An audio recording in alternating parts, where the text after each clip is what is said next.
जाए सागरी उमर जिंदगी के यूं कट रहा बा सफर जिंदगी के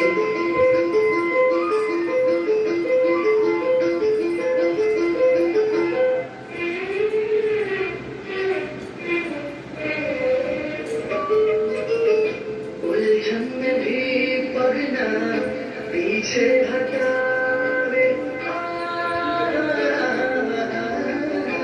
उलझन में भी पड़ना पीछे हटावे उलझन में भी पड़ना पीछे हटावे हो जाए आसान